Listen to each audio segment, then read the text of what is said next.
Ngayon ay linggo ng pagkabuhay at marami tayong pag-uusapan tungkol sa himala.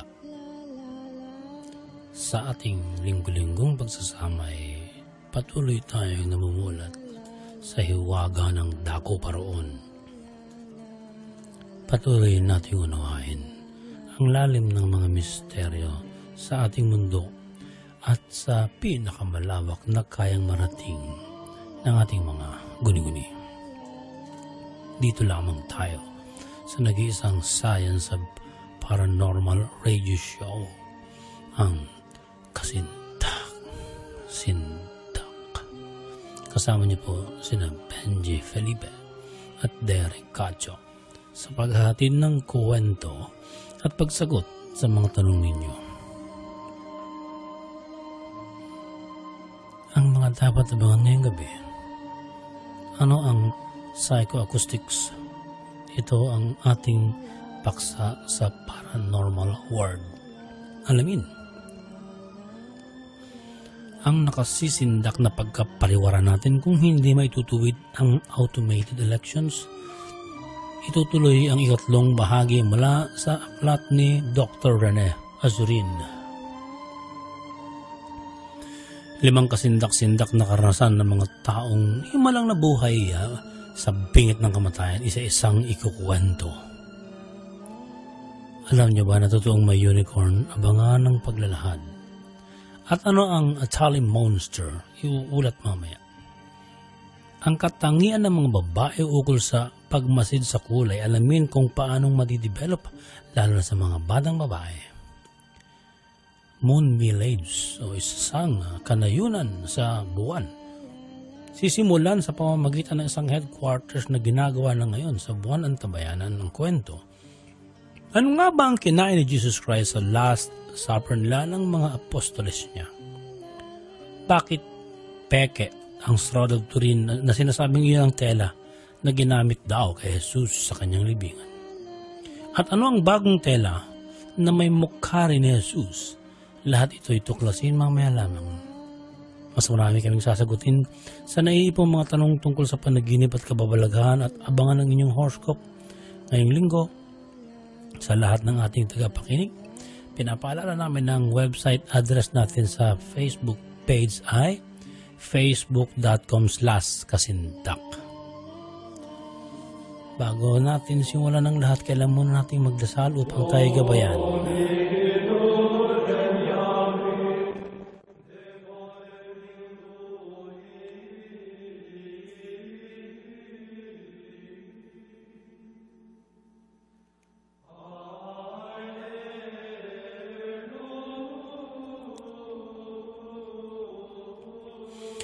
Makapangyarihan Diyos, hinihiling po namin ang pagliwanagin ninyo ang puso at isip ng aming mga tagapakinig. Alam namin na kayo ang pinakamakapangyarihan sa lahat ng may kapangyarihan, kaya lagi niyo po kaming bigyan ng wisdom sa aming bawat pananaliksik. Sana po ay laging maganda ang pagbabahagi at pakikipagtalakayan namin sa aming mga tagapakinig at pagbibigay ng impormasyon. Palagi po ninyong gamitin ang programang ito sa ikalulugod lamang ninyo. Sa mga biyayang araw-araw ninyong pinagkakaloob, patuloy po kaming nagpapasalamat at sa mga gabay ninyo sa sangkatauhan, anuman ang kanilang paniniwalang pangrelihiyon, hinihiling po namin na Panginoon, ituloy-tuloy lang po ninyo. At lahat po ito ay hinihiling namin sa ngalan ng dinadakila naming anak ninyo si Jesus.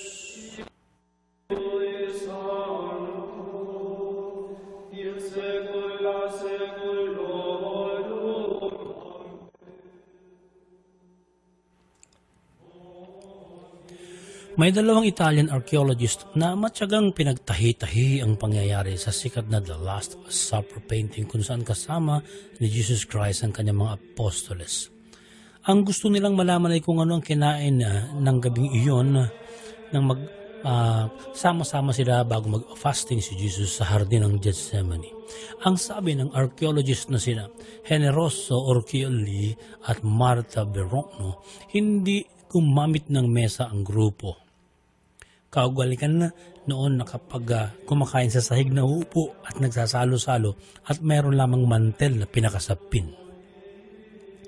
Ang mga kinain naman nila ay ang karaniwang pagkain ng panahong yun tulad ng lamb, bean stew, olives, fish sauce, unleavened bread at aromatized wine.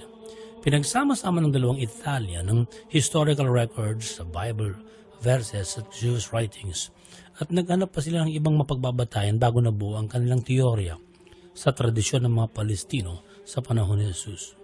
Kaya ang sikat na painting ni Leonardo da Vinci na The Last Supper ay hindi nila pinaniniwala ang totoo dahil ginamit lamang ito ng tanyag na pintor para maglagay naman ito ng iba't ibang code na siya lamang ang nakababatid kung ano ang tunay na pakahulugan. Leonardo da Vinci's mural derives from centuries of iconographic codes embodying the sacrament of the Eucharist. The Last Supper has a very strong symbolic meaning, and this does not help the historical reconstruction, ayon sa dalawang Italian archaeologists. Kung sa bagay, hindi naman dapat sundan ang kaisipan ng mga artist ng panahon ng medieval times kung history ang pakay. May sarili silang eccentricity, no? Yung ibang uri ng kabaliwan katulad ni Leonardo da Vinci na parang napagtitripan lagi ang mga bagay na may kaugnayan sa Christianity. Alam niyo ang sabi ng History Channel, si Da Vinci ang gumawa ng sikat na Shroud of Turin na inaakala ng marami na siyang telang ginamit sa libingan ni Jesus.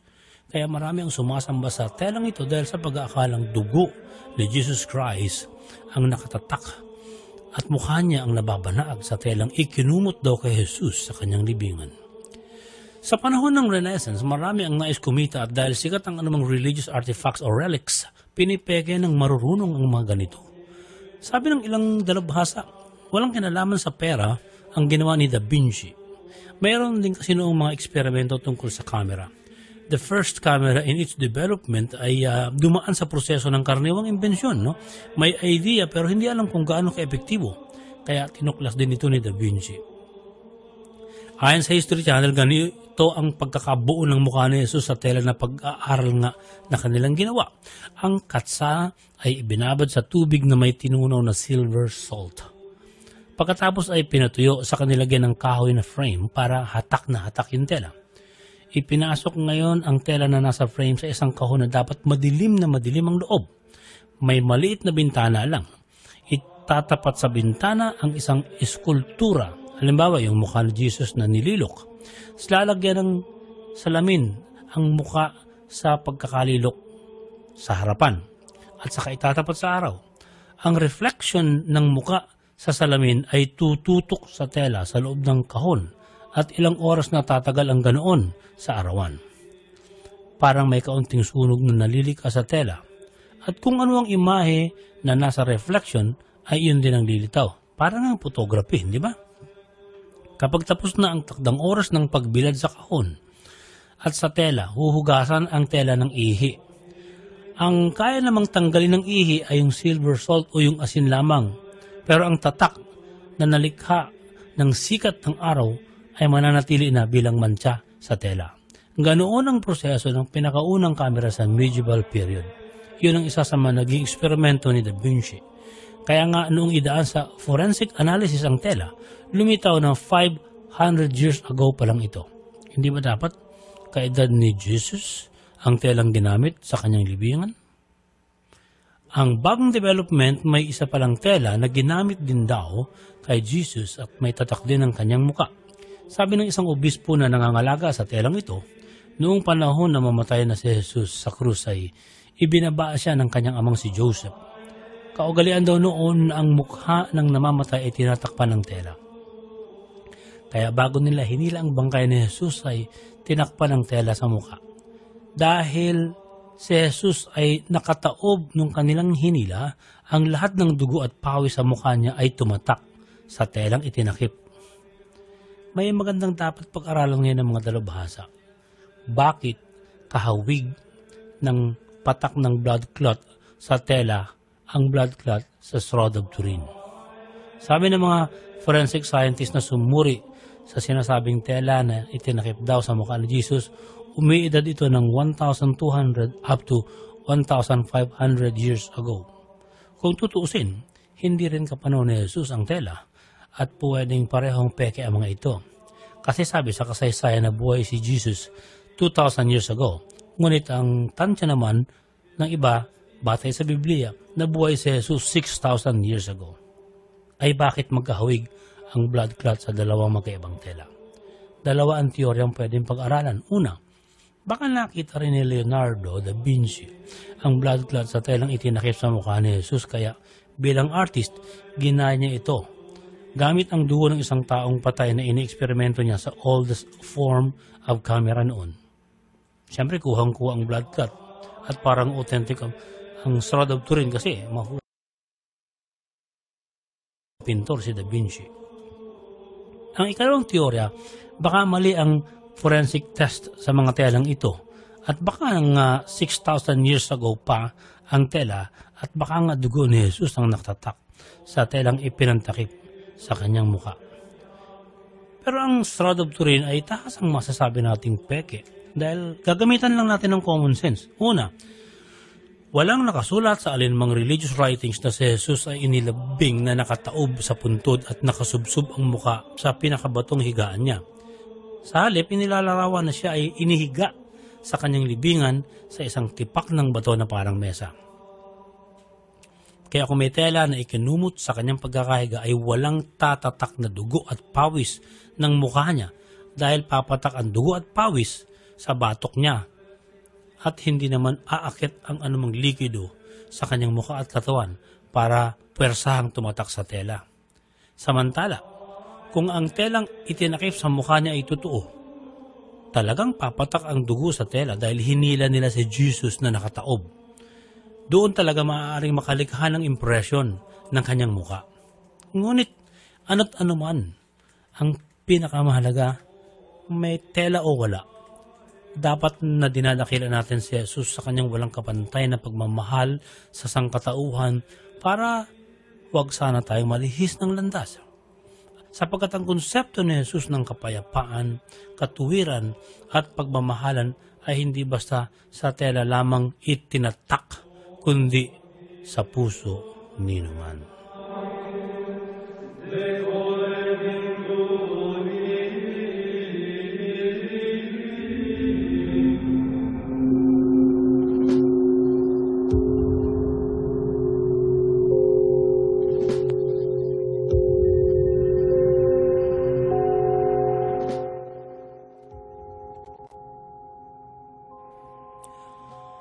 Narito po ang ikatlong bahagi ng Hacking Our Democracy, the Conspiracy to Electronically Control Philippine Elections.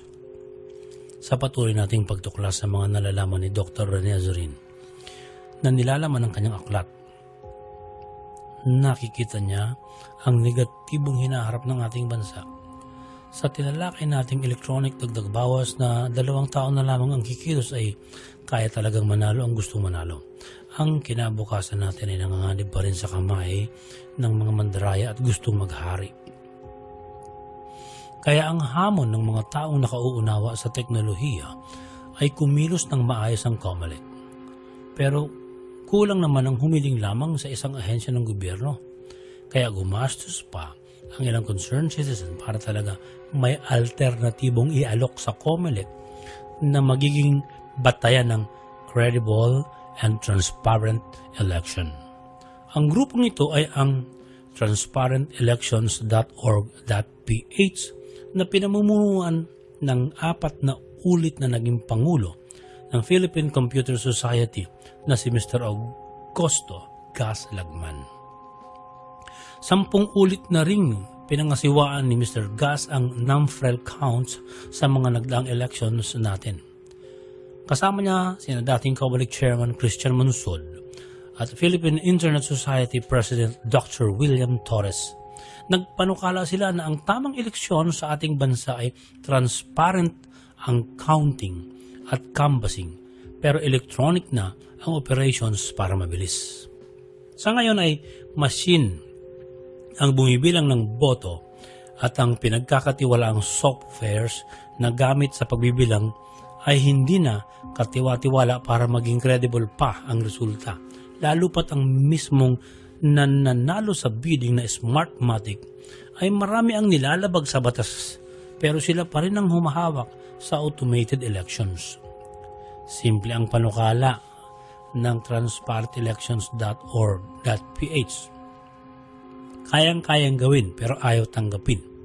Ano po ba ang kanilang panukala? Tinawag nila itong Open Election System. I-retain daw ang manual na pagboto at pagbibilang para kitang-kita ng lahat ng watchers at hindi nakatago sa loob ng machine na softwares lang ang nakakaalam ng sarili nitong pagbibilang. At saka idadaan sa automation ang counting ng election returns. Dito kasi umaabot ng 3 linggo ang bilangan kung manual, no? So, ang ER o election returns lang ang dadaan sa automation. Dahil nakita na ng watchers at ng iba pang nasa precinct level ang manual counting, may batayan na sila kung magkakadayaan sa Provincial Board of Canvassers. Kapag may reklamo, may dokumentong balota at election returns na masisilip ang korte at ang COMELEC. Di may transparency pa rin. Sabi ni Mr. Gus Lagman, 2 araw lamang may resulta na agad ang eleksyon dahil malaki pa rin ang tulong ng teknolohiya sa kanilang panukala na open election system. Ang malaking bonus pa sa kanilang panukalang ito, walang mamahaling gamit na uupahan pa ang Pilipinas sa foreign firms gaya ng Smartmatic kasi ordinaryong PC lang uubra na ito. Kapag tapos na ang eleksyon, ay gusto pa nilang ibigay na ng COMELEC sa Department of Education ang mga PC para naman magamit ng mga mag-aaral sa classrooms o sa kanilang libraries. Nakatipid na, malinis pa ang proseso ng halalan. Ang banat ng Smartmatic nang malaman ito ay ito raw transparentelections.org.ph ay magbebenta lamang ng gamit sa COMELEC kaya sila concerned kuno. Ay di sumulat si Mr. Gus Lagman para ipaliwanag sa COMELEC na hindi sila isang negosyo, kundi isa silang cost-oriented group at wala silang ibebentang gamit kundi bibili lamang ang COMELEC ng ordinary PC sa alinmang nais nilang pagbilhan na tindahan. Hindi pinansin ng COMELEC ang paliwanag ni Mr. Lagman kahit tama at tipid ang kanilang paraan. Mas ginusto ng COMELEC na gumastos ng milyones o bilyones para sa Smartmatic na palpak naman palagi sa mga eleksyon na ginaganap sa atin. Pagkatapos ng May 2010 elections na nanalo si Pinoy ay nagpaliwanag si Cesar Flores sa Congress na hindi raw palpak ang kanilang mga gamit kasi mayroon silang tinatawag na audit log. Ang audit log daw ang magdidetect kung ang flash memory cards na ginamit ay altered o sinabotahe ng hacker. Sabi ng technology experts at ng concerned citizens na tumututok sa panlilin lang daw ng Smartmatic ay dito nga nagkakaproblema kasi ang audit log files ay na-modify ng hackers kaya hindi nakikita ang traces ng naging dayaan. Nagduda ang Congress kaya nagbuo sila ng independent panel para mag-imbestiga sa Smartmatic bago pa dumating ang 2013 elections. Napatunayan din kasi noong 2006 elections sa states na napapasok nga ng hackers ang automated elections sa kanila at ang nahahack ay ang kumpanya na mismong supplier ng Smartmatic. Ang hinahack ay yung Diebold optical scan voting machines katulad dito ng PICOS machines ng Smartmatic. Para linisin ang kanilang pangalan, nagkaroon ng demonstration ng Diebold at sila na mismo ang nagbulgar kung paano nagagawa ng hacker ang pandaraya. May isang memory card silang ginamit, katulad ng flash memory card ng Smartmatic. Mayroon lang inilagay na 5-digit code ang expert ng Diebold na si Harry Hartsty. Ang bilang ng boto ng isang kandidato ay nabawasan at ang mismong bilang na nabawas ay dumagdag naman sa isang kandidato. Maliwanag na electronic dagdag bawas ang naganap. Ito ay napanood ng libo katao. Pero ang masakit, Sa Florida ito ginamit at walang makitang traces doon ng pandaraya ang mga eksperto kasi nga alam ng hacker kung paano siya makakaiwas na mabuko. Kaya itinatanong noon sa Smartmatic kung bakit bago ginanap ang May 2010 elections ay ayaw nilang magkaroon ng testing sa memory cards. Bakit?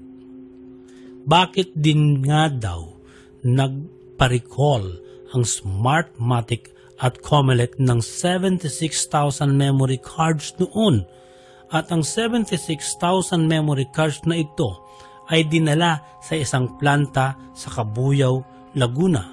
Pagkatapos, ibinalik sa mga PICOS machine na hindi pa rin nila pinayagan na idaan sa testing ang alinmang memory cards. Bakit? Bawal ito sa batas kasi dapat walang softwares na pakikialaman ang sinuman na hindi dumaraan sa testing para tiyak na walang alteration o nakaprogramang pandaraya. Lalo pat, ang mga pinarecall nila ay memory cards na sagradong binantayan ng Central Bank tapos kukunin nila na hindi sinabi kung ano ang ginawa o kung ito ay pinalitan nila. Wala nagpaliwanag. Ano raw bang klaseng reconfiguration ang ginawa ng Smartmatic sa 76,000 memory cards na yon at bakit hindi agad ginawa ng Comelec naman ang random testing pagkatapos ng halalan para makita kaagad ang resulta ng May 2010 elections. Ang tanong ni Dr. Azurin, ilang milyones ang kumilos na pera para sa pagbawi na iyon ng 76,000 memory cards at ilan ang mga napaborang politiko. Kung ang May 2010 elections ay puno ng katiwalian dahil sa maraming paglabag ng Comelec at Smartmatic sa automated elections, naulit lamang ang lahat ng paglabag noong 2013 elections. Ay bakit daw hindi uulitin sa May 2016 ngayong taon kung nakakalusot sila ng nakakalusot at hindi naman pinapapanagot? Sa susunod na linggo pag-uusapan natin ang digital signatures, ang mga demandang isinampa sa Comelec sa pangunguna ng nagsampa na si dating Vice President Tito Ginggona at ang isang napakalinaw na halimbawa na naganap na pandaraya sa automated elections natin. Abangan po ninyo sa susunod na linggo at ibibigay namin sa inyo ang bagay nito.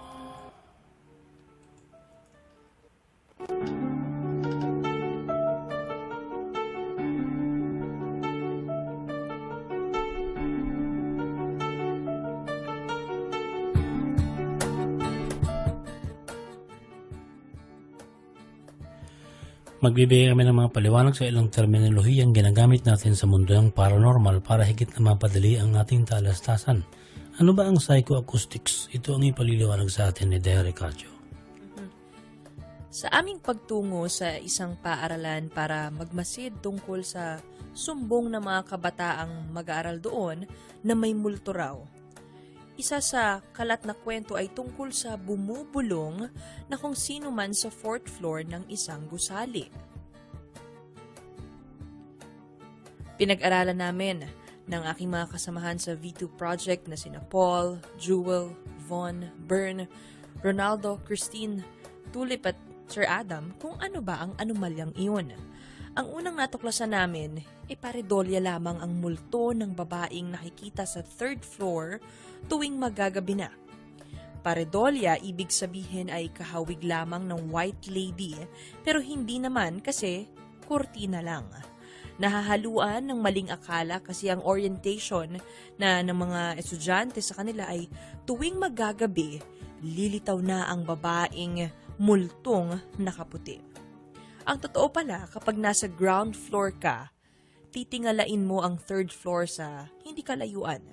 May kurtinang hinahangin at kung minsan ay humuhugis ito na parang palda.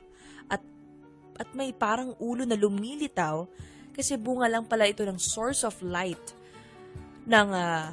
yung source of light ng aninong ulo. Sa makatuwid, busted ang unang kinatatakutang multo ng babaeng nakaputi, paredolya lamang. Ang ikalawa naming pinag-aralan ay kung bakit may bumubulong sa 4th floor na naririnig ng maraming estudyante. Sa masusing pag-aaral ay napatunayan namin na may bulong ng hangin na parang nakakilabot ang dating galing sa ibaba. Ang paaralan kasi ay katabi ng kalsada na maraming tricycle na dumaraan. Ang tunog ng motor ay dinadala pataas, pero nasasala na ang ingay kaya ang dating ay parang bulong na lamang. Dahil ang orientation ng mga bata ay may bumubulong na multo sa gawing iyon ng gusali, kapag dumaraan tuloy sila ay naasahan na nila ang ingay na iyon. At dahil madalas din namang may tricycle na dumaraan sa ibaba, nahahatid pataas ang tunog na filterized na, kaya parang bulong ng kung sino man. Ito ang tinatawag na psychoacoustics. Ang psychoacoustics ay pag-aaral sa perception natin sa tunog. Paano ba natin ito pinakikinggan? Pinakikinggan batay sa alam natin ito ay galing sa multo? Ano ang psychological na reaction natin ngayon kung multo ang nasa isip natin? At ano ang yung impact ng tunog na ganito sa ating nervous system? Ito ang tinatawag na psychoacoustics. Meron pa kami isang kwento. Matagal na ang kwentong ito ni Sir Adam Reyes sa amin. Nung hindi pa kami magkakilala ay may kasama siya ang pangalan ay Iric. Mahilig din si Iric sa paranormal kaya sumasama siya sa investigations ng V2 Project. Minsan ay may nagsumbong sa kanila na kapag madaling araw ay may kakaibang tunog na naririnig sa isang lumang bahay. Nag-abang sila at noong ang madaling araw ay nakaririnig sila ng tunog na ang dating Iric. Sa aming training, hindi po ba sinasabi namin kapag may inaakalang nagpaparamdam, huwag takasan, kundi lapitan. So gusto nilang malaman kung bakit may tumatawag kay Iric na hindi naman nila kakilala doon sa lugar na yun. Ang natuklasan ni na Sir Adam ay may oras pala ng pag-iigib ang kapitbahay sa madaling araw at ang gamit ay electric na poso. At dahil kalawangin na yung mga ibang parte nito ay nagtutunog Iric ang ingit ng mga bakal. Walang multo pero psychoacoustics na naririnig.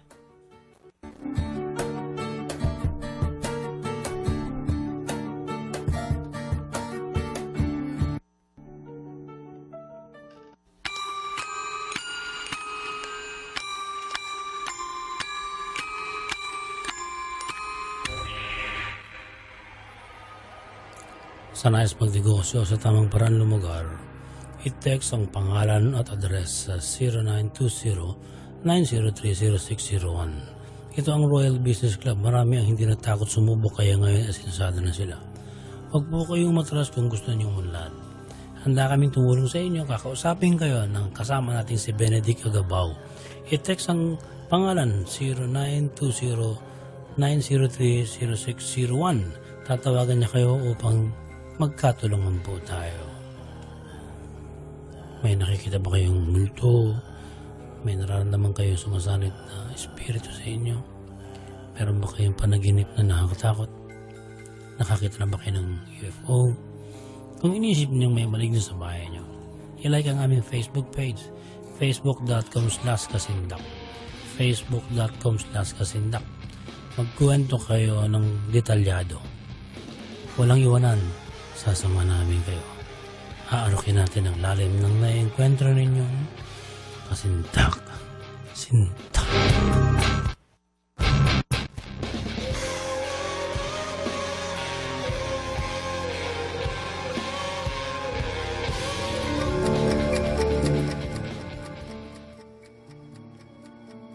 Narito po ang mga ulat mula sa siyensya ihahatid ni Dea.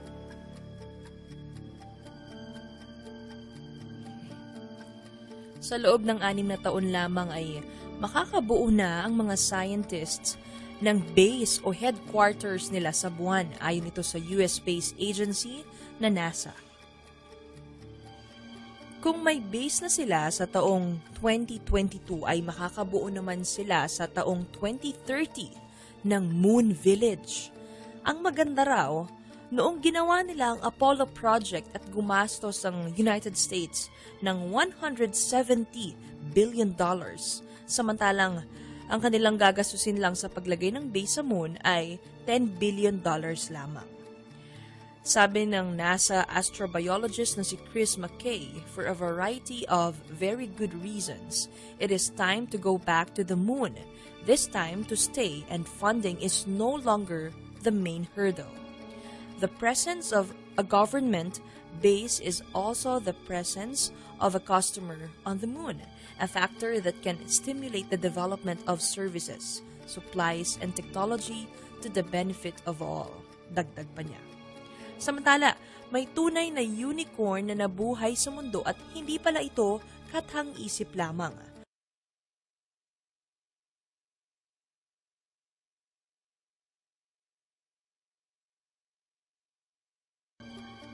May pag-aaral na sinisilip ang mga dalubhasa kung noong 26,000 years ago ba ay may nabuhay pang unicorn. Kung ganito nga, sa mga nakahalubilo nilang tao pala, nagsimula ang kwento na may nabuhay na unicorn sa daigdig. Ang pinag-aaralan nilang fossils ng unicorn ay nahukay sa Kazakhstan. Ang paleontologist ay nakarinig na ng mga kwento ng unicorn mula sa mga Tatars ng Siberia at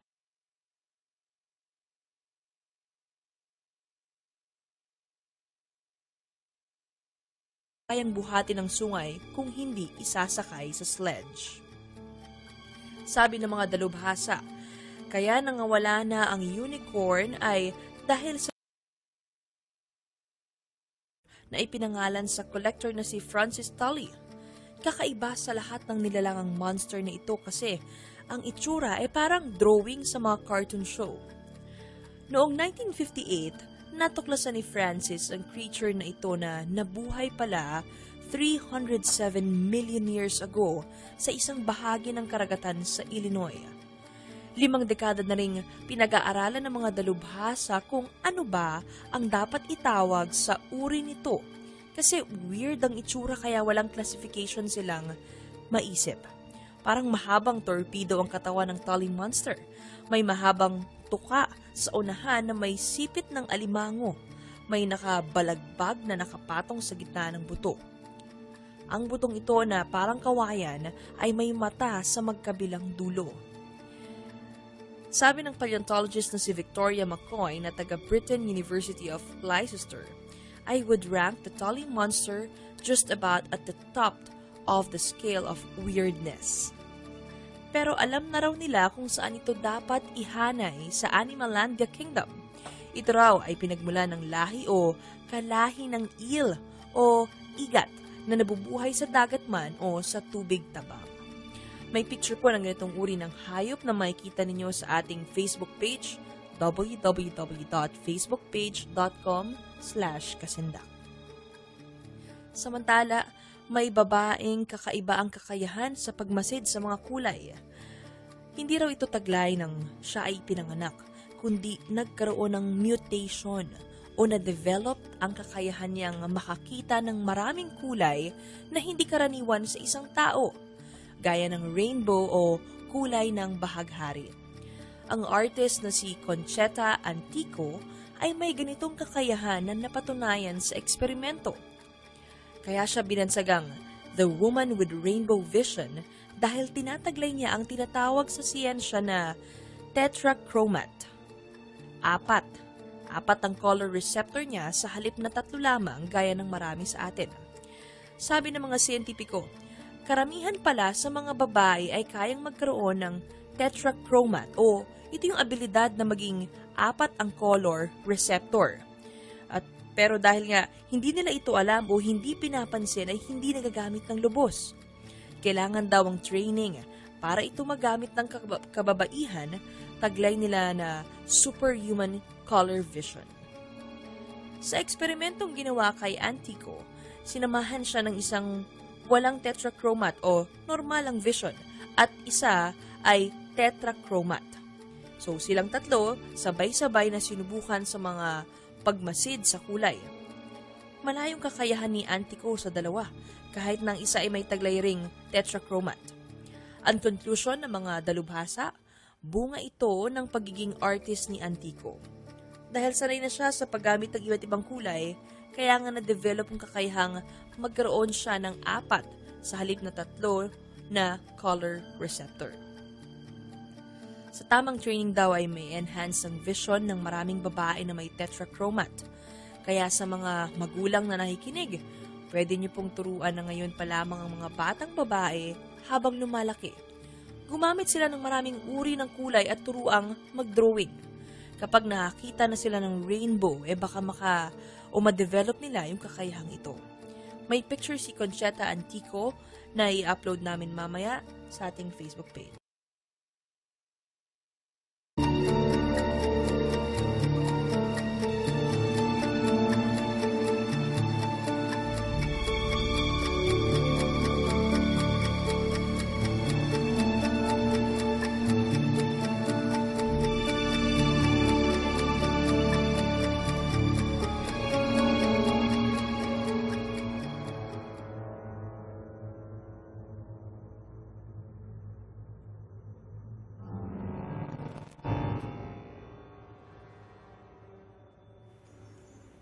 Ngayong Pasko ng Pagkabuhay, ang huling araw ng pagdiriwang natin ng Semana Santa.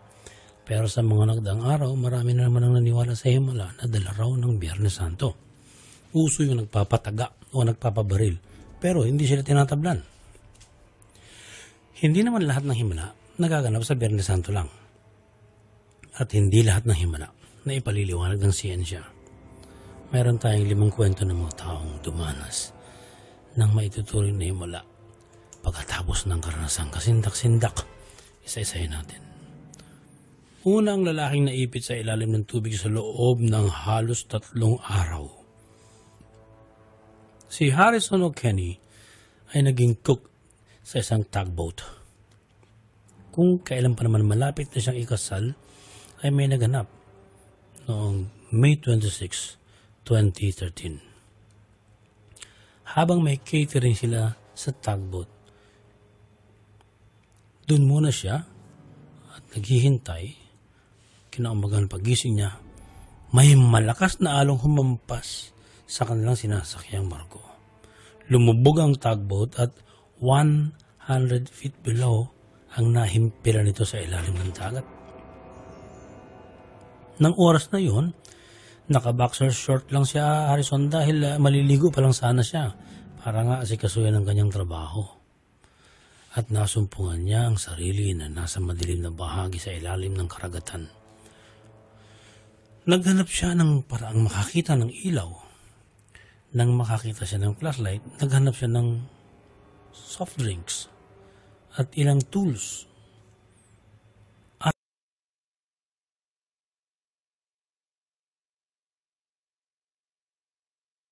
At nakakita siya ng isang sulok na parang may hangin pa.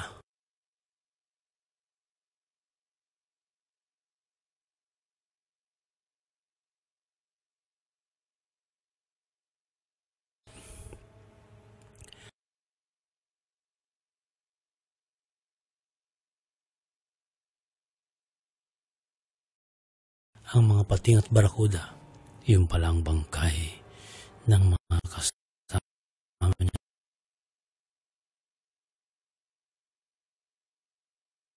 Hangin, kundi masakit ang ulo niya dahil sa malaki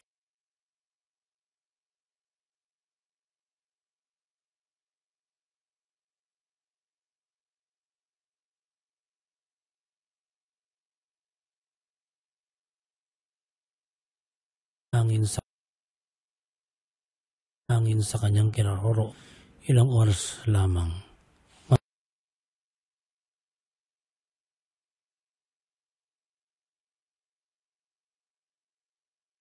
hours si Harrison. Sabi, meron daw tinatawag na Boyle's Law. Kapag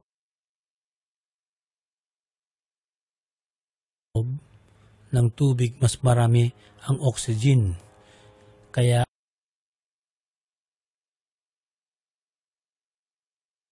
nalalabanan ang gas na nahahalo. Napahupa rin daw ang laso nito sa sobrang lamig ng tubig. Noong naghahanap na ang recovery team ng hinahanap na ng recovery team kung ano yung maaaring makita pa nila, natakot sila dahil nakita nilang may pumukpok ng martilyo at nakita nilang naroon si Harrison. Tumakas ang rescue team dahil ang inisip nila meron daw parang ghost ng pirate. Ngunit naisip din nilang baka naman may nabubuhay pa kahit halos 3 araw na. Bumalik sila. At doon, nakita ng divers na hindi ghost ng pirata ang nakita nila, kundi si Harrison. Dinala siya sa decompression chamber. Ang sabi ng sino mang diver na may karanasan na, ang 100 feet ay deadly within 20 minutes. Pero si Harrison ay nabuhay sa loob ng 62 hours at hanggang ngayon ay buhay na buhay pa siya at nakapagpakasal.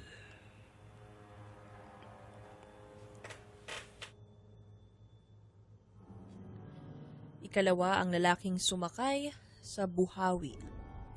Uso sa Amerika ang documentaries tungkol sa mga buhawi at ang mga ipo-ipo. Napapanood natin na kapag dumaan ito sa isang lugar, lumilipad lahat ng bahay at sasakyan. Nabubunot ang mga puno at kayang gumiba ng building. Pero si Matt Sutter ay kakaiba. Noong 2006, ang 19 anyos na binatilyong ito ay nakatira sa Missouri, ngunit hindi sa bahay kundi sa isang motorhome lang ng kanyang lola o yung sasakyan na parang bahay, no? Nang may dumating na buhawi, isinasarado lang niya sana ang bintana at pintuan. Pero naramdaman niyang umaangat na ang trailer truck. Lumipad ang pintuan at lahat ng furniture ay nagliparan. Ang iba ay tumatama na sa kanya. Noon ay nakasuot lamang siya ng brief at hinigop siya ng buhawi. Walang mabubuhay sa ganung kalakas na paghigop at paikot-ikot ang kanyang katawan. 2 kilometro ang nilipad niya na hilong-hilo at paghupa ng buhawi ay nalaglag siya sa bakod na may barbed wire, kaya nagkasugat-sugat ang kanyang katawan.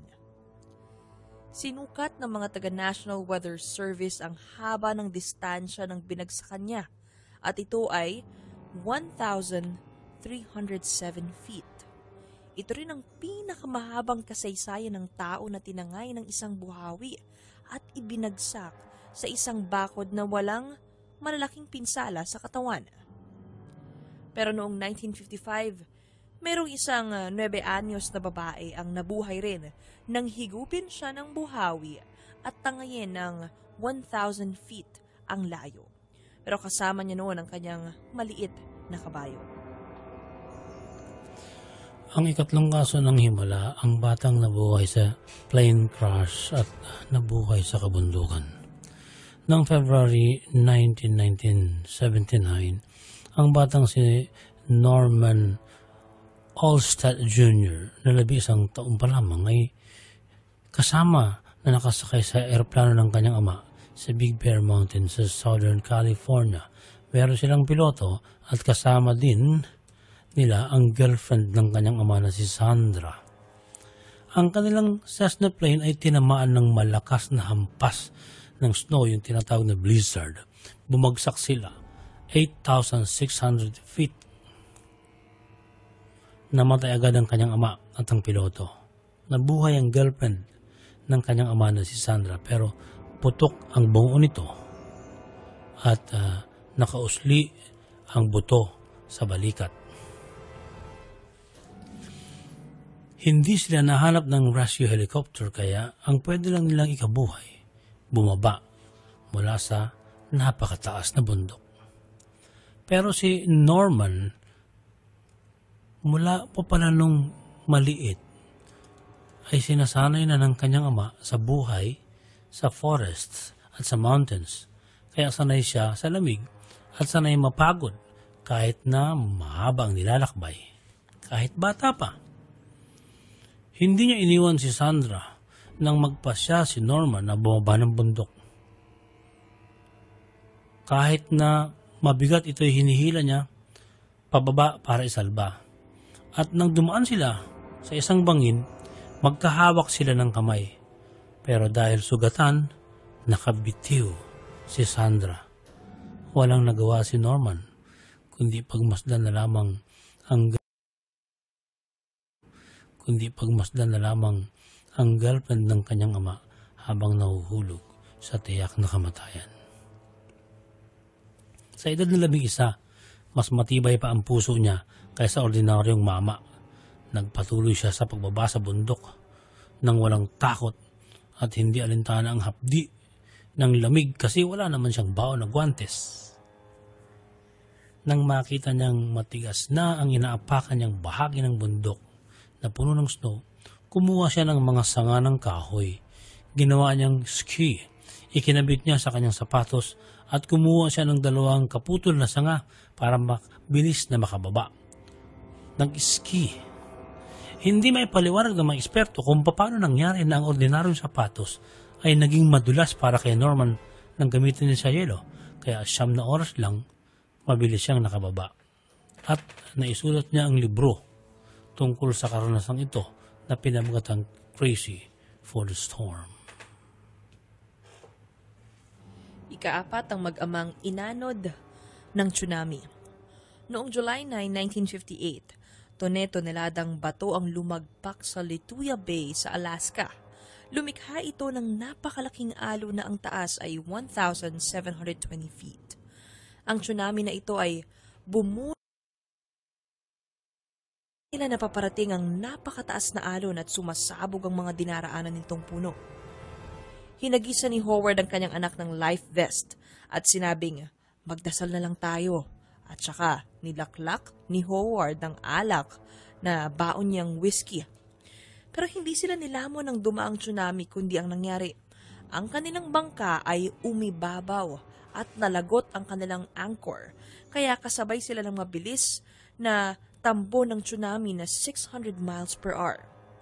Kalahating oras silang umaandar ng napakatulin na wala silang ginawa kundi maghintay na lang na humupa ito, kaya sila nabuhay.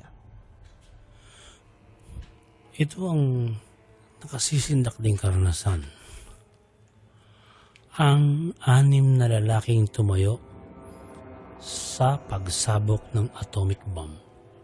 Sila ay sina Colonel Sidney Bruce, Lieutenant Colonel Frank Bull, Major Norman Bollinger, Major John Hughes at Corporal Don Latrell at ang isang cameraman na si George Yositaki. Matapang nilang hinarap ang pasasabuging nuclear bomb noong July 19, 1957. Layunin ng Air Force na patunayan sa mga Amerikano na ang nuclear radiation ay hindi talaga nakasasama sa tao. Ang nabanggit na 5 mga sundalo'y handang itaya ang buhay sa utos ng US Air Force. Ngunit ang kanilang cameraman ay noon lang nalaman na ganun pala ang misyon. Kaya wala siyang nagawa kundi baseball cap lamang ang kanyang ginamit na panangga sa pagsabog. Ang tawag sa kanilang misyon, radiation is harmless. Noong sumabog na ang pinakawalang nuclear missile, pinagmasdan lang nila ito. Ang isa nga sa kanila kumakain pa ng chewing gum. Parang walang nangyari sa kanila kahit alam nilang pwede silang mamatay. Pero himala na silang 6 ay nabuhay. Kaya lang, kalaunan ay napatunayan na nagkaroon sila ng kanser. Ngunit sinasabi ng mga dalubhasa na nagkataon lang daw na nagka-cancer sila sa kanilang pagtanda at wala raw kinaraman ang radiation ng salubungin nila ang pinasabog na nuclear missile.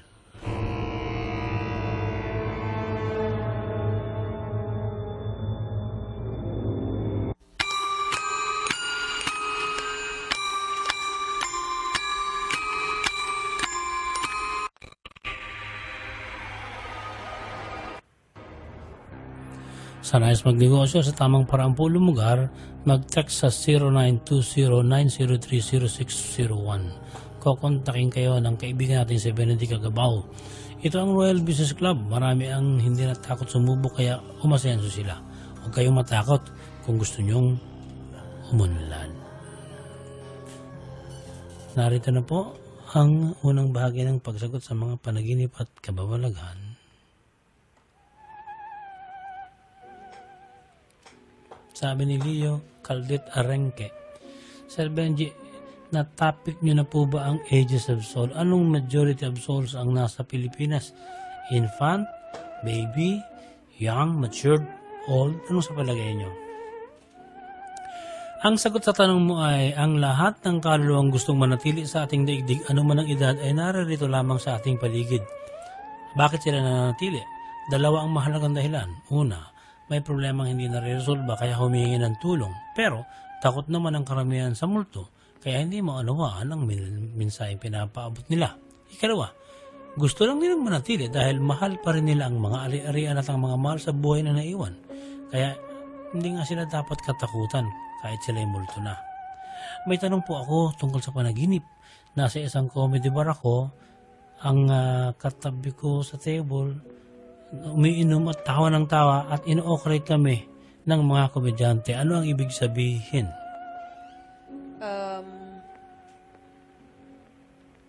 May bahagi yung buhay mo na napipigilang maibulalas.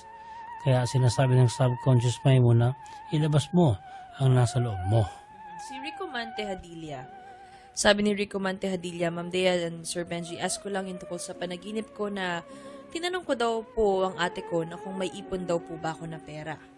Anong ibig sabihin nito? Thanks at more power. Marami akong natututunan tungkol sa kasaysayan. Thank you din sa Tehadilla family. Rico, yung panaginip mo ay may kaugnayan sa paghawak ng pananalapi. Marahil ay nakararanas ka ngayon ng tinatawag na financial burden. Gusto ng iyong subconscious mind na maging maingat ka sa iyong paggasta. Sabi ni Elisa Bacay de Leon, ako ay masungid na taga-subaybay ng kasindak-sindak bawat episode ninyo. Lagi kong sinusubaybayan.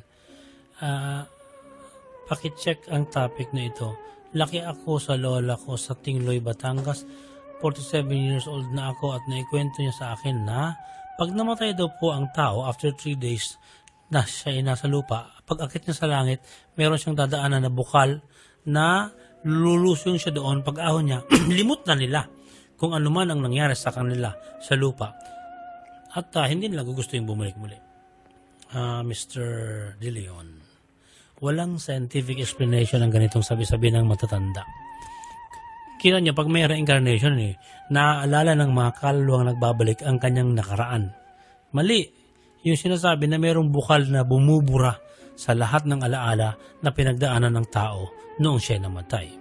Wala rin takdang panahon kung kailan mananatili ang kaluluwa sa mundo o sa ibang dimension kasi siya lamang ang magpapasya kung saan siya lalagi. Pangalawa, sabi ng lola ko nagkaroon ng tidal wave sa Batangas, 10 years old pa lang siya. Halos lumubog ang isang matayog na puno ng nyog sa dami ng coral at alamang dagat ay nadala sa Pampang. Pwede bang mangyari na baliktad? Ang alon sa halip na sa taas ay sa ilalim ng dagat ang nahukay. Baka ang tinutukoy ng lola mo yung pagsabog ng Bulkang Taal. Siyempre galing sa ilalim ng dagat ang lahar. Kaya mula sa ilalim ang bugso ng alon. Sabi niya, Marcelus Barbosa Cortez, good evening kasindak-sindak. Alam niyo po ba, Sir Benji, yung tungkol sa Gospel of Barnabas? Naguguluhan po ang ibang Kristiyano pag nababasa nila ito, no yung? Okay. So, Marcelus, ang Gospel ni Barnabas po. Na-recover daw ito sa Turkey ng pulis doon. Pinababasa sa mga Muslim sa Mindanao, lalo na sa mga Kristiyano. At ang mga Kristiyano nakakabasa, nalilito. At ang iba nagpapakonvert sa Muslim. Sinasabi Christ ay hindi naipako. At sabi pa ng gospel na ito, hinulaan daw ni Jesus si Muhammad. Darating daw si Muhammad, sabi ni Jesus. At kung sino mang Kristiyano ang makabasa nito, nalilitad lamang ng 1,500 years old. Ang Christianity ay may 2,000 years old na. Paano naging gospel ito ni Barnabas? Sabi pa ng gospel na ito, ang Jubilee daw ay pinagdiriwang every 100 years, sabi ni Barnabas sa kanyang gospel. Pero ang totoo, sa panahon na Jesus, ang Jubilee ay pinagdiriwang every 50 years at walang sino mang Hudyo ang nagsabing ipagdiwang ito ng 100 years. Meron pa hong malaking error. Sabi, inamin daw ni Jesus na hindi raw siya ang Messiah. So, contradictory ito sa Quran. Ba't kaya nila ito pinababasa sa mga Kristiyano? Sana ay mabasa ninyo at may topic ito upang hindi maguluhan ng mga Christian. Blasphemy po ang sinasabi ng Gospel of Barnabas.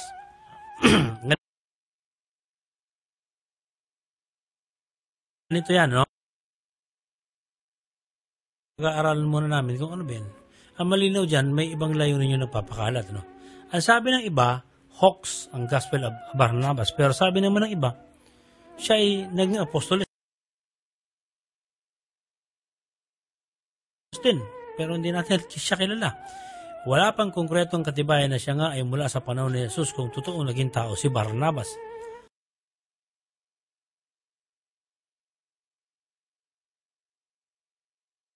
Nalalahanin natin, di ba, dati hindi tayo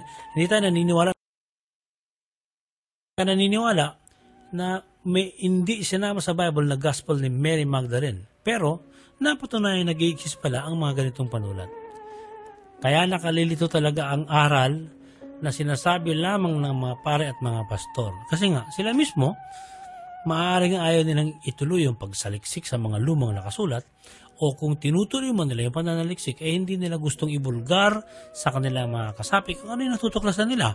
Kasi tiyak na mababago ang pananaw ng mga Katoliko at ng mga Kristiyano kapag silang mga leader ng kongregasyon na mismo ang aako na mayroon pala silang hindi itinuturo sa kanilang mga membro.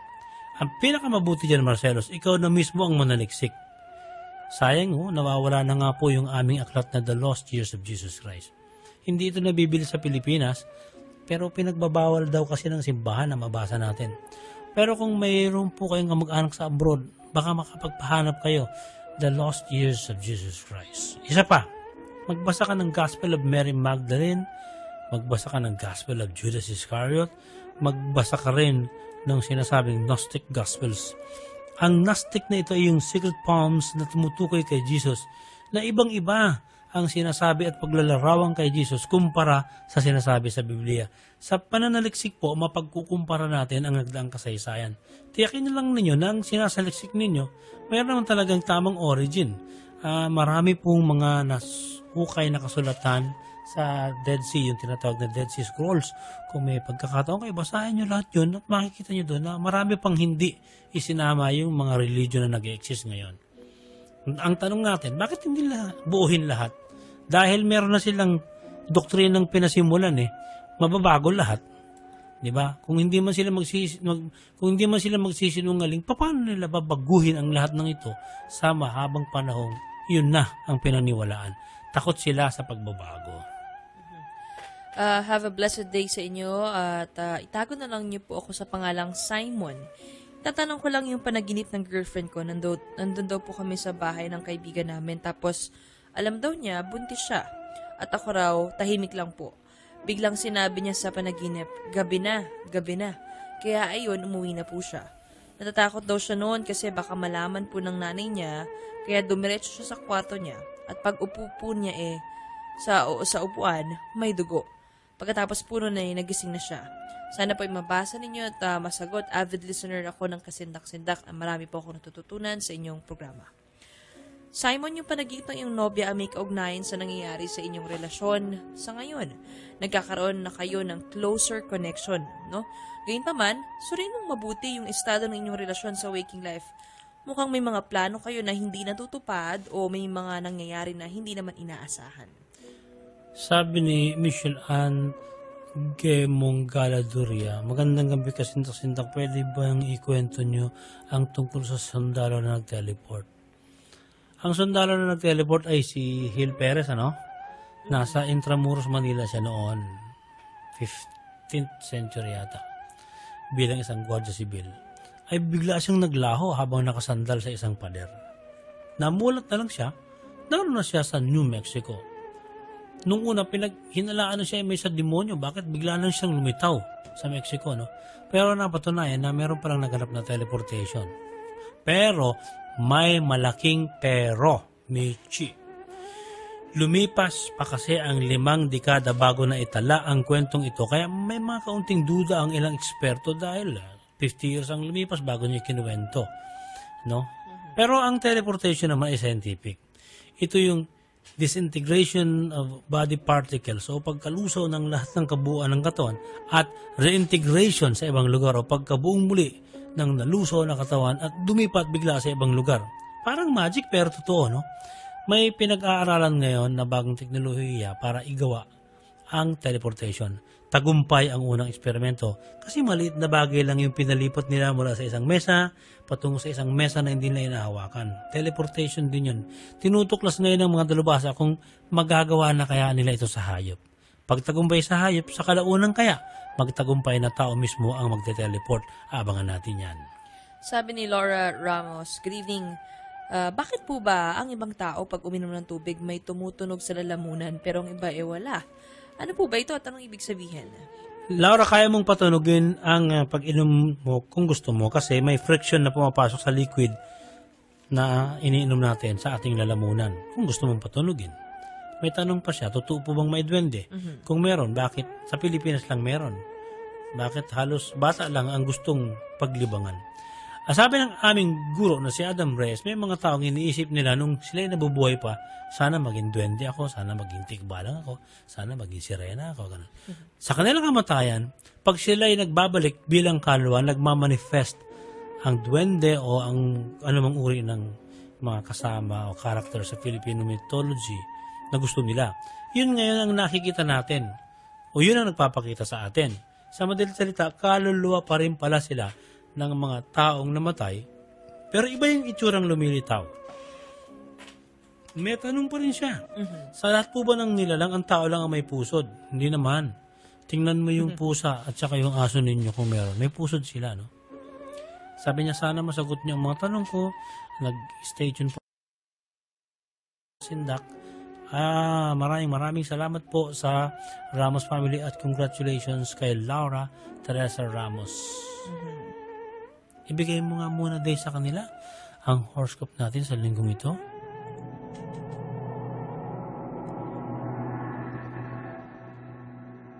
Narito na po ang horoscope para sa linggong ito sa Aries, March 20 hanggang April 19. Magpakatotoo pero huwag naman ibulgar ang lahat ng sikreto para hindi ka rin apektado. Maging maayos lang sa pananalita. Malalaman mo rin ang totoo. Diplomasya rin ang magdadala ng pag-unlad. Kung may panahon, maaaring maglakbay. Kung wala namang panahon, pwedeng ituon ang panahon sa pagiging malikhain o kaya pagsusulat. Kahit natural kang leader, hayaan ding may ibang bumida. Bago magtapos ang linggo, may sorpresang darating. Taurus, April 20 hanggang May 20. Magiging stressful ang buong linggo kung hindi matututong mag-adjust sa mga dumarating na sitwasyon. Sa usapin ng pag-ibig, basahin ang kilos ng kapareha dahil hindi siya magiging bukas. Basahin ang body language. Mag-ingat sa mga taong agresibo at huwag huhusga agad sa mga nakikitang kilos ng iba. Kung may problemang hindi masagot, ikonsulta sa isang makarismang tao na iyong pinagkakatiwalaan. Kung may darating na sitwasyong mahirap desisyonan, kailangang manimbang sa sinasabi ng iba para hindi magkamali. Kung may mga pressure sa pagtatapos ng linggo, aliwin ang sarili at lilipas din yan. Doon mo matatagpuan ang pansamantalang kapayapaan. Gemini, May 21 hanggang June 20. Sa pagpapakasaya, piliin ang mga taong kapakipakinabang sa iyong mga binabalak na gawain. Pulutin ang mga aral sa pakikipagtalastasan. itago ang mga sikreto, mag-ingat sa mga pagtulong sa mga taong alam mong may magsiselos naman sa iyong kabutihan. Kung may kailangang ihinga ng sama ng loob, piliin ang pagsasabihan na marunong magtago ng sikreto. Sa pagtatapos ng linggo, kailangan mag-explore pa rin ng mga bagong gawain. Masusumpungan kung magiging masaya ka pa sa piling ng mga kaibigan. Cancer, June 21 hanggang July 22. Maraming pagsubok na darating, pero panahon ito para magpakatatag. Huwag tumingin sa kasalukuyan, kundi tumanaw sa kinabukasan.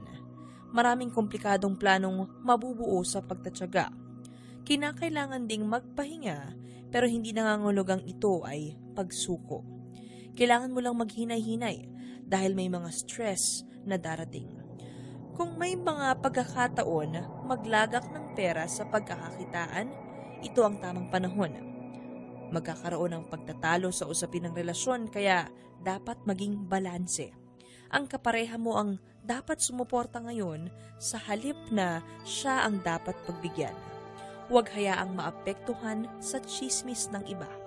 Kung may kailangan sa trabaho, huwag mahiyang magsabi ng totoo sa mga amo. Leo, July 23 hanggang August 22. Maging positibo sa linggong ito. Magandang panahon para ituloy ang balakin. May magandang mararating kung magiging masayahin habang sinisimulan ang bawat gawain. Huwag matakot kung may gustong gawin na matagal mo nang pinaplano. May makikilala na magpaparamdam ng interes sa iyo. Ikaw ang magdadala ng magandang pag-uusap kung magkakaganito. Mag-ingat sa pagkain ng marami na makakaapekto sa kalusugan. Sa pagtatapos ng linggong ito, maging palakaibigan para hindi makalikha ng sama ng loob sa iba. Virgo, August 23 hanggang September 22. Ang mga hindi mo naririnig na nagmula sa ibang bibig ang makakaintriga sa iyo. Ang maliliit na bagay na nagagawa sa iyo ay pahahalagahan mo. Aasa ka ng masasandalan sa isyu ng pakikipagrelasyon. Panahon ito para klaruhin ang matagal ng hindi pagkakaunawaan sa isang minamahal. Magpaka-totoo na. Ang mga nagpaparamdam sa iyo ay hindi naman palaging mauuwi sa inaasahan mo. Kung may mga kadramahang nagaganap, makabubuting pumunta sa nakagawian mong meditation o kaya pagbabasa ng mga aklat para makaramdam ng ginhawa ng kalooban. Sa kalagitnaan ng linggong ito, may darating na tukso. Maging praktikal sa pagtatapos ng linggo. Libra, September 23 hanggang October 22. Hindi magiging panatag ang usapin ng romansa at pag-ibig sa linggong ito. Kailangan mong dumaan sa mumunting pagsubok. Ngunit, madadaan naman sa mahabang usapan at sa masinsinang pagkakasundo. Kung may mahalagang planong dapat gawin, simulan sa pagpasok pa lang sa linggong ito. Ito ang magbibigay sa iyo ng solusyon sa hinaharap. Huwag maging dahilan ng away ng iba. Maging malikhain upang matuloy ang proyekto na may mga kasama kang nahihirapan. Kung depressed ka sa kalagitnaan ng linggo, kailangan mo pa rin makipag-usap sa kinaukulan. Huwag hahayaan ng problema sa pag-ibig sa isang kapamilyang labis ang proteksyon sa iyo. Oo, huwag hahayag ng problema sa pag-ibig sa isang kapamilya na labis ang proteksyon sa iyo. Baka may masabi kang makakasira lang sa iba. Sa pagtatapos ng linggong ito, timplahin ang pakikitungo, lalo na sa sensitibong tao. Scorpio, October 23 hanggang November 21. Ayusin ang mga gamit at sariling tahanan sa linggong ito. Bantayan ang kalusugan at pag-ehersisyo. Sa kalagitnaan ng linggo, may maengkwentrong taong hindi mo mauunawaan, pero maging mahinahon. Ang anumang sasabihin baka magamit pa yan laban sa'yo. Hindi masigla ang love life at romansa. Huwag magpadala sa sulsol ng taong isang malapit sa iyo. Baka inggit lang ito sa iyo. Mag-imbestiga para malaman ng totoo. Sa pagtatapos ng linggo, may mga ideyang mabubuti na dapat mong ilista. Sagittarius, November 22 hanggang December 21. Asahan mo na magkakaroon ng masaya at malikhain na linggo. Mag-ingat lang sa mga hakbang. May mga taong makakatuwang na masisigla rin. Kung may gusto ka at may magpapakipot naman, pwede namang maging makulit, basta't may lambing. Simulan sa magandang paksa ang usapan para mauwi sa malalim na ugnayan. Kung mayroong pagsubok, huwag atrasan. Panahon ito na ikaw ang mangingibabaw. Kung maglalagay ng pera sa isang negosyo, tiyakin na pang matagalan ang pakinabang nito. Huwag magpatalos-talos sa pagtatapos ng linggong ito at baka bumalik sa iyo ang mga pagkakamaling magagawa, lalo na sa usapin ng pag-ibig. Mag-ingat din sa pagsasalita sa ibang mga kasama, baka mawalan ka ng mga taong kapaki-pakinabang. Capricorn, December 22 hanggang January 19, merong mga pasaway na mahal sa buhay at kailangan ikaw pa rin ang mag-control para sa kaayusan. Malaking hamon kung paano mo babalansin ang sitwasyon. Magmuni-muni sa pang-espiritual na pamumuhay. Kung may nais na kausapin na malapit na kaibigan o miyembro ng pamilya, mayroong mga taong tutulong upang maging produktibo ang pag-uusap. Huwag mong isipin na magiging pabigat ang pagbubukas ng kalooban. Lahat ay makadarama ng tensyon at mawawala ito kung lahat ay haharap sa problema. Panahon din ito ng meditation. Marami kang sakripisyo sa mga minamahal kaya may tendency na uminit ang ulo. Ngunit ikaw ang dapat magturo kung ano ang tama kaya huwag ring magkakamali. Komunikasyon pa rin ang susi sa magandang samahan. Sa pagtatapos ng linggong ito, may mga pangangailangan na darating at hindi ka dapat mahiyang humingi ng suporta sa mga makatutulong sa iyo. Aquarius, January 20 hanggang February 19. Nakakapagod ang linggong ito sa maraming darating na kasiyahan at walang puwang ang bugnot. Pero ayusin naman ang mga schedule para hindi maguluhan. Kailangan mo ng teamwork para mabilis na makagawa ng mga dapat tapusin. Huwag mong hayaang ikaw ang maging weakest link sa grupo. Kahit seryoso ka, kapag may makikita o nakikita kang ayaw makisama, huwag dibdibin. Kaya pa ring dalhin ang sitwasyon sa tamang pamamahala mo. Huwag tapakan ng mga kasama. Sa halip, pag-aralan ang kakayanan. Huwag magpapadala sa tukso, lalo na't may mga manloloko na maaaring dumating. Kailangan palaging mag-background check. Sa pagtatapos ng linggong ito, subukan ng mga bagong ideyang naiisip. At Pisces, February 20 hanggang March 19. Ingatan ang paggastos, lalo na sa mga perang hindi naman kinakaharap. Maging praktikal. O ingatan ang paggastos lalo na sa mga perang hindi naman nakalaan na lustayin. Tutukan na lang ang mga bagong proyektong kinakaharap.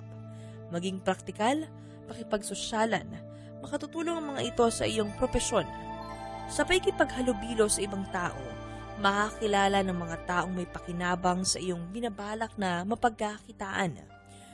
Kung mayroong mga pinaplanong pagtitipon, ikaw na ang manguna. Huwag maglalatag ng mga hindi pa buong plano.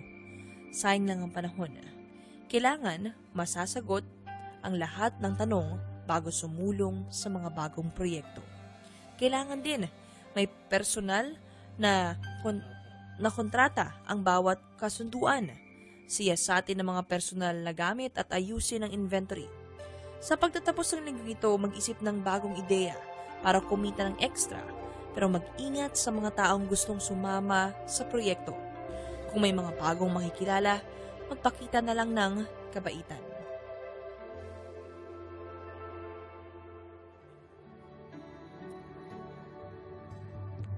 Sa mga nais pong sundan ng aming horoscope, i-upload namin ito sa aming Facebook page mamaya-maya lamang.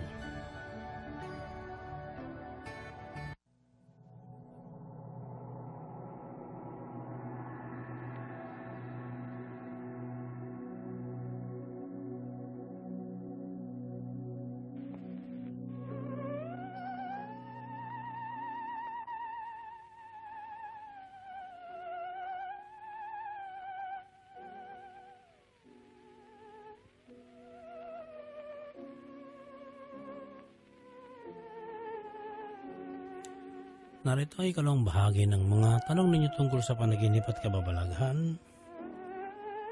Sabi ni Real Neil, tatanong ko lang ang panaginip ng girlfriend ko. Nanaginip siya na hinahawakan niya ang ipin niya at natatanggal. Sabi niya baka sira. Sinubukan niya ulit hawakan ang ipin. Ganun nga ang parang lumuluwag tapos natatanggal. Tapos may mga diamond sa gitna ng ipin na natanggal. Anong ibig sabihin? Salamat at more power. Marami po akong nalalaman at ang galing po ninyo. Thank you, Mr. Neil. No? Ang panaginip ng girlfriend mo ay may kinalaman sa direksyong tinatahak niya sa buhay. Marami siyang gustong makamtan, ngunit kinakailangan niya pa ng dagdag na pagpupursigi at lakas ng loob upang makamit ang mga ito. Sabi ni John Fang Wang, new listener ako ng programa, napakaganda ng inyong programa. Tatanong ko, kung magtagumpay ang linggo lang na biyahe ng astronaut, posible rin bang mas mabilis pa ang magagawa? At saka paano ba nakakalipad ang UFO? Alam mo dyan, yung nuclear propeller na nais gawin ng Russia, 6 weeks lang nakakarating na ang astronaut sa planet Mars. Kung kaya itong higitan ng US, edi malalaman natin kung meron silang mga bago pang ginagawa. Paano nakakalipad ng UFO, hindi natin masasagot. Kasi hindi natin alam kung ano ang uri ng teknolohiya ng aliens, kaya hindi natin ito alam. Sabi pa niya, posible kayang may portal sa Bermuda Triangle gaya ng mga nahihigop nito ay nawawala at napupunta sa kawalan. Paano nabubuo ang black hole? Ang isang teorya kung bakit nabubuo ang black hole, iyan daw ay ang namamatay ng mga aktibong bituin at naging black hole. Tungkol sa Bermuda Triangle, ang misteryong ito ay sinasabi ng ilang scientists na nasagot na nila. Walang kababalaghan. Puno raw ng methane gas ang ilalim ng dagat dyan sa may Bermuda. Kaya kapag mayroong gas explosion sa ilalim at natatapat ang anumang eroplano o barko, nahihigop ito at nalulusaw sa tindi ng chemical reactions sa ilalim. Sabi ni Nel Polintan San Juan, good evening sir, may gusto lang akong ipakitang larawan na kuha ng aking girlfriend sa bahay ni Rizal dito po sa Calamba. Napansin ko po dun sa picture, may 3 taong nakatayo. Yung girlfriend ko lang po ang mag-isang kumuha ng picture na yan at yung iba naming kasamahan nasa entrance. Maraming sabi-sabi na marami daw talagang nagpapakita sa bahay ni Jose Rizal. Sa totoo lang, nung kinabukasan ko lang po yan napansin at nung sinend ko sa girlfriend ko kinalabutan po siya. Kayo na po ang bahalang humusga. Sa unang tingin pa lang po namin, pasensya na kayo Mr. Neil, pero reflection ito ng mga taong naroon din sa bahay ni Rizal, no? Actually, hindi lang nga tao, may iba pang reflection sa paligid na alam mong makakasangka pa naroon, no? At wala po kami nakikitang kababalagan sa larawang ito. Si Sarah Leonardo Sheeran, Sir Bench at Ma'am Deat, Teddy na lang po, no? Ang itawag sa akin. Gusto ko lang po sana ikonsulta ang meaning o ipahiwatig o anong pahiwatig ng panaginip ko. Mayroong activity na pinapagawa sa amin ng teacher. Gumuhit yung classmate ko ng 3 square na malaki sa semento. Tapos nilagyan niya ng label ang bawat box ng God, Science at Illuminati. Ang game po parang magkakaroon ng debate. Nung pumwesto na po ang mga klasiko sa mga box, halos lahat po sila o sa kanila ay nakapwesto sa box na may pangalang God. Tapos po yung mga 5 ang nakatayo sa box ng Science. Ang nakapagtataka lang po, ako lang po ang mag-isa na nakatayo sa loob ng box ng Illuminati. Sa panaginip ko ay buwang desisyon kong tumayo roon. Tapos napansin kong ako lang ang nakatayo roon, lumipat po ako sa box na God.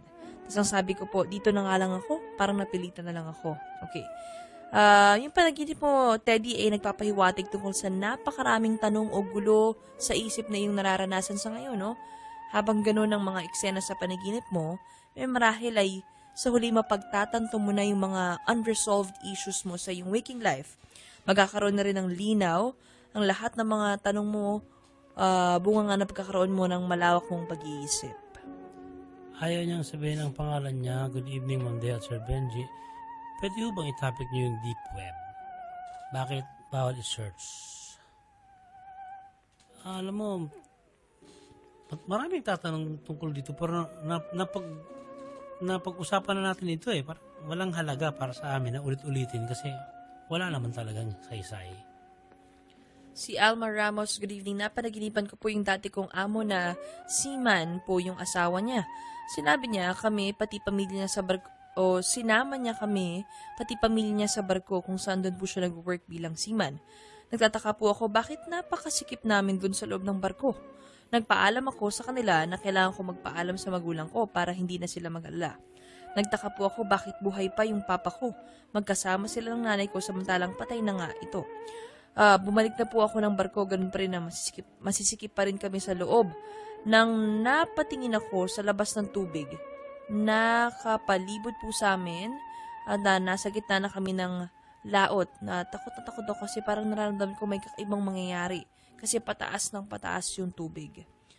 Okay, Alma, yung panaginip mo ay nagre-representa sa pakikipagkapwa mo at yung pag-handle mo ng emosyon sa isang sitwasyon, no? Marahil may mga bagay ka pa na kailangang maunawaan at hindi lang puro oo sa mga nangyayari. Sumisimbolo kasi yung panaginip sa pagyakap mo sa pag-asa na may mangyayaring maganda sa waking life. Sabi ni Emil Robert Espina, totoo bang gumagamit ng black magic ang mga Christians noong unang panahon? Sana po ay masagot niyo. Wala naman sa relihiyon ang kagustuhan ng tao na gumamit ng black magic. Nasa tao talaga yan. Kahit Kristiyano, kahit na ano pang uri ng relihiyon meron siya, basta't siya ay adventurous, susubok siya sa ganito kung naniniwala din siya sa effect ng black magic. Pero, kung ang tinutukoy mo ay ang isa pang itinutulad kay Jesus na si Simon the Magus, isa siyang magician na kalaban ni Jesus pero nung kinumpronta naman siya ni St. Peter, sinasabi sa panulat na talo si Magus ni St. Peter. Si Angelina Abejo Aban, good evening, ask ko lang anong meaning ng panaginip ko. Baharaw po noon hanggang hita, tapos nasa parang stage lang lahat ng tao, kasama po ako. Nung biglang may lumusong sa tubig, bigla na lang pong may tumuklaw sa kanya. At nung tinignan ko ano yung nakita sa taas ng bubong ng stage, ay napakalaking ahas na kulay green. Sobrang laki po talaga. Ano kayang ibig sabihin nito? Angeli, yung panaginip mo may kinalaman sa pagiging demanding mo sa tao. May mga opinion ka na hindi sumasang-ayon ng iba at marahil dapat mo nang intindihin yung mga bagay-bagay bago ka magsabi ng iyong reaksyon. Sabi ni Alejo, naniniwala ba kayo na kapag meron kang sinasabi sa isip mo lang at hindi mo naman sinasabi sa bibig, naririnig pa rin ng ibang tao na sa isip mo lang naman?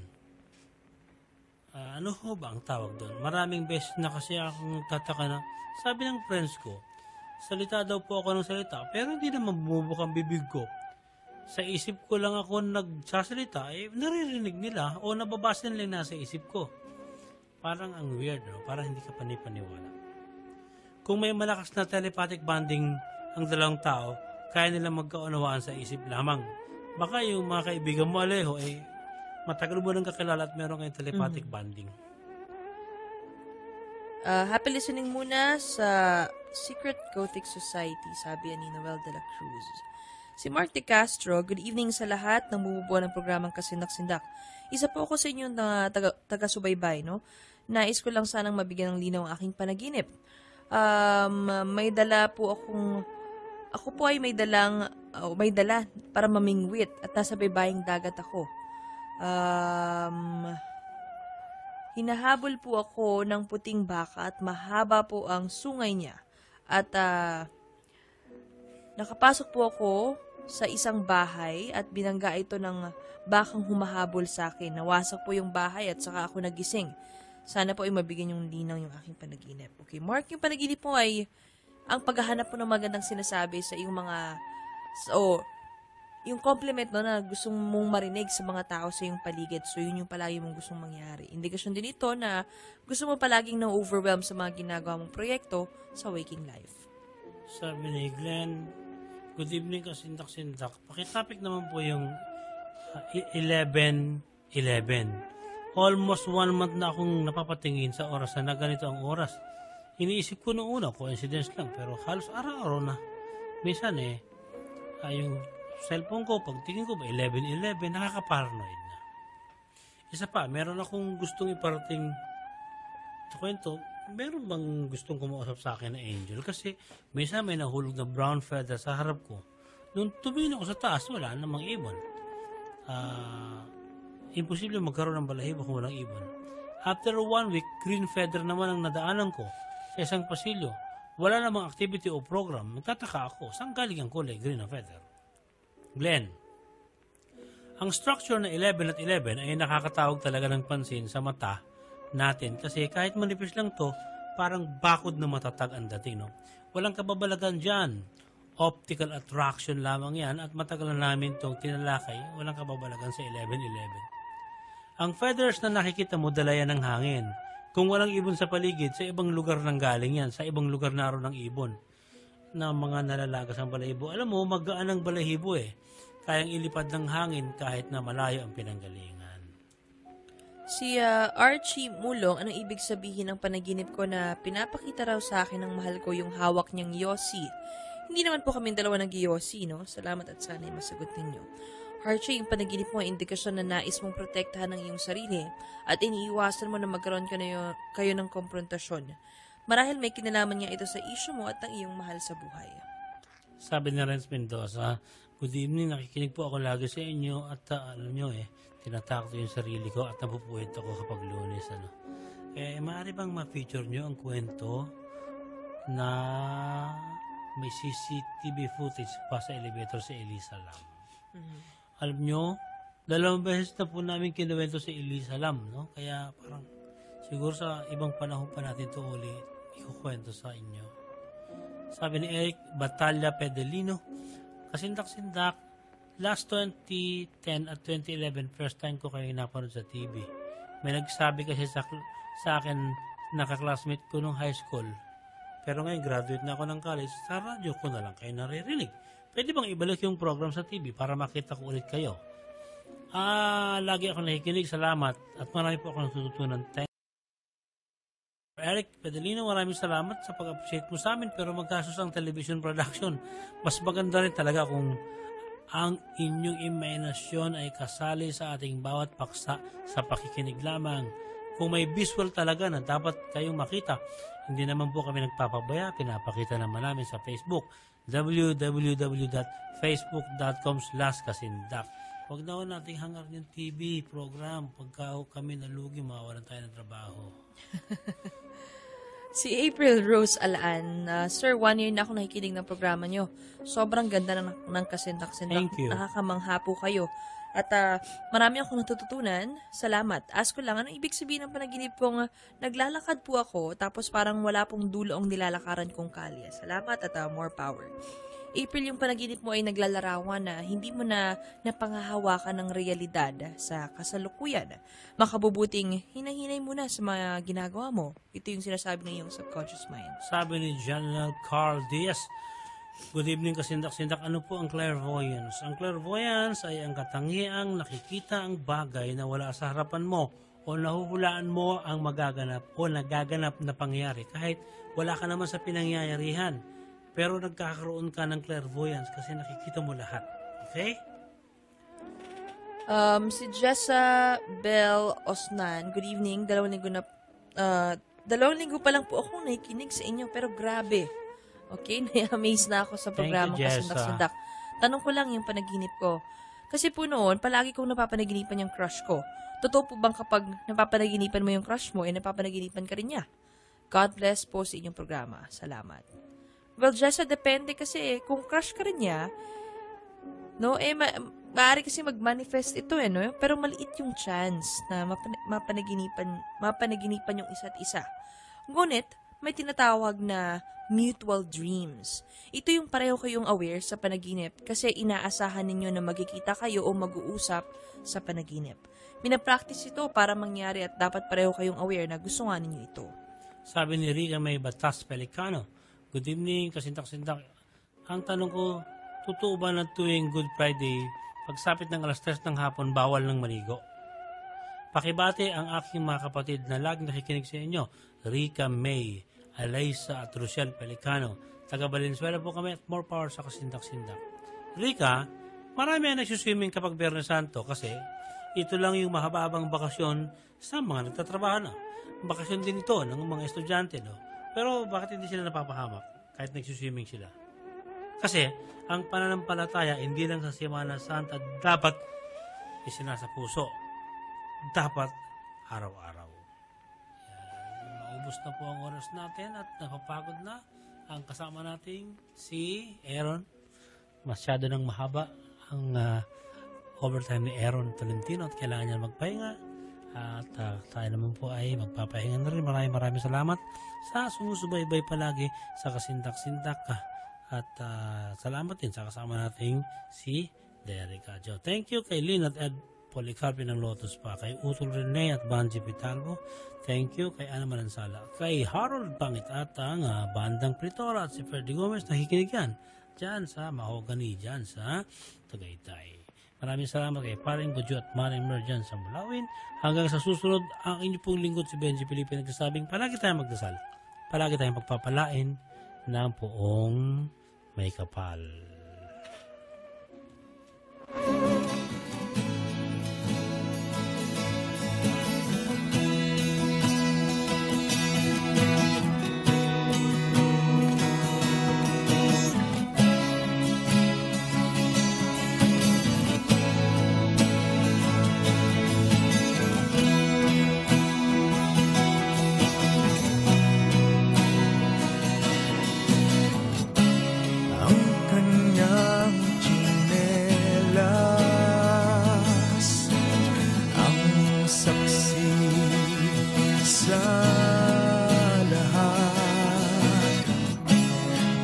Kanyang kinahak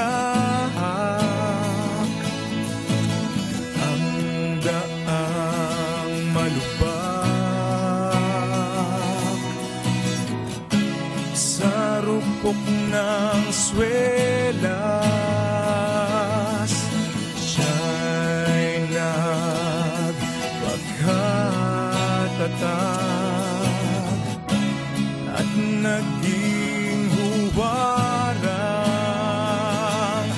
lingkod na matapat.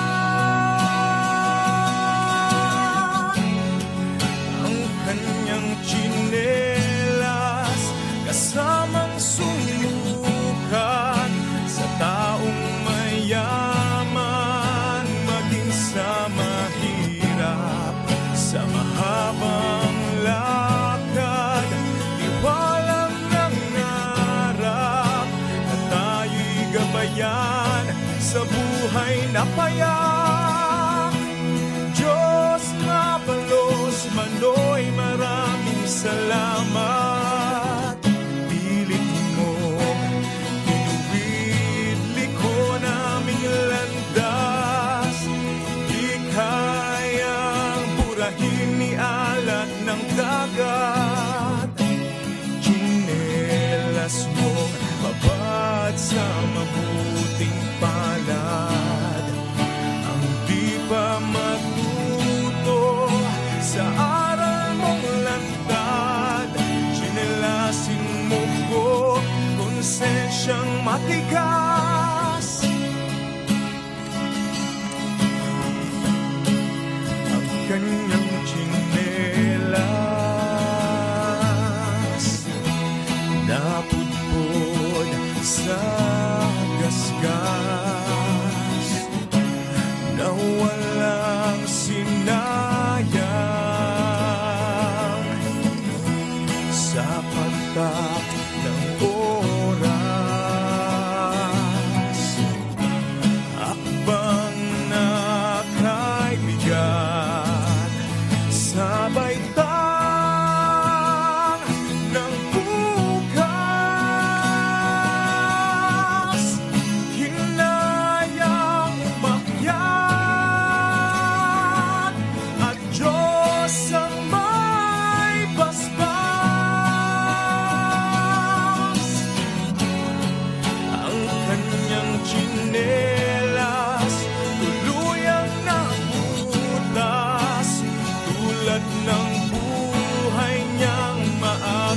nagwakas. Kapwa-tao naway magising mamulat, dakila niyang yapak, sundan bawat apak.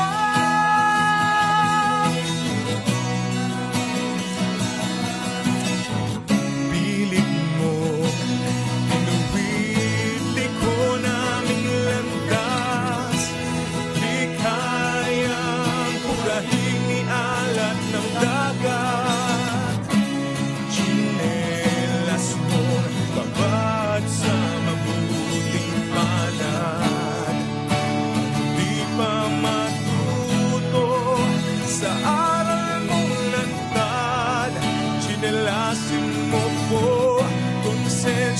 matigas